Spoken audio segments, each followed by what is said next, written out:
ఈరోజు వీడియోలో అయితే పూరీ కాంబినేషన్ కర్రీ అనేది చూపించబోతున్నానండి. చాలా అంటే చాలా ఈజీగా త్వరగా అయిపోతుంది. మనకి 10 మినిట్స్లో కర్రీ అనేది రెడీ అయిపోతుందండి. ఫస్ట్ దీనికోసం ఒక బౌల్ తీసుకొని అందులో 2 స్పూన్స్ శనగపిండిని వేసుకోవాలండి.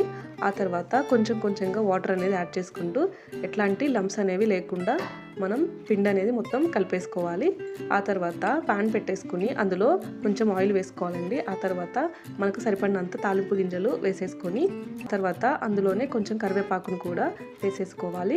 కరివేపాకు తాలింపు గింజలు కొంచెం వేగిన తర్వాత మనం కట్ చేసుకున్న పచ్చిమిర్చిని అందులో వేసేసుకోవాలండి.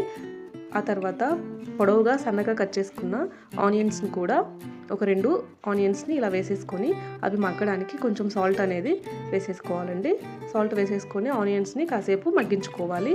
ఆనియన్స్ కొంచెం మగ్గిన తర్వాత అందులో మనం ముందుగా కలిపి పెట్టుకున్న శనగపిండి ఉంది కదా, ఆ వాటర్ని అందులో కొంచెంగా యాడ్ చేసుకోవాలి. మొత్తం యాడ్ చేయకుండా కొంచెం అనేది ఉంచుకోవాలండి. ఈ విధంగా ఒక 2 మినిట్స్ ఫ్రై చేసుకోవాలి. ఇలా ఫ్రై చేసేసుకున్న తర్వాత అందులో కొంచెం పసుపు అనేది యాడ్ చేసుకోవాలి.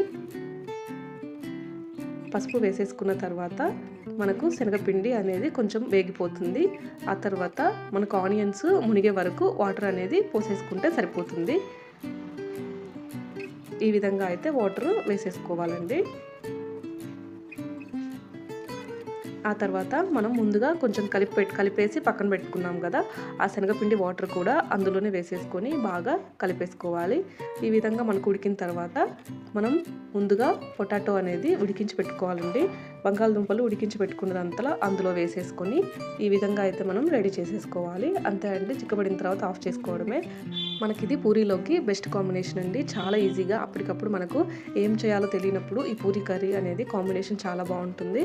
మీరు ఒకసారి సింపుల్ వేలో ఇలా ట్రై చేసి ఎలా ఉందనేది కామెంట్ చేయండి.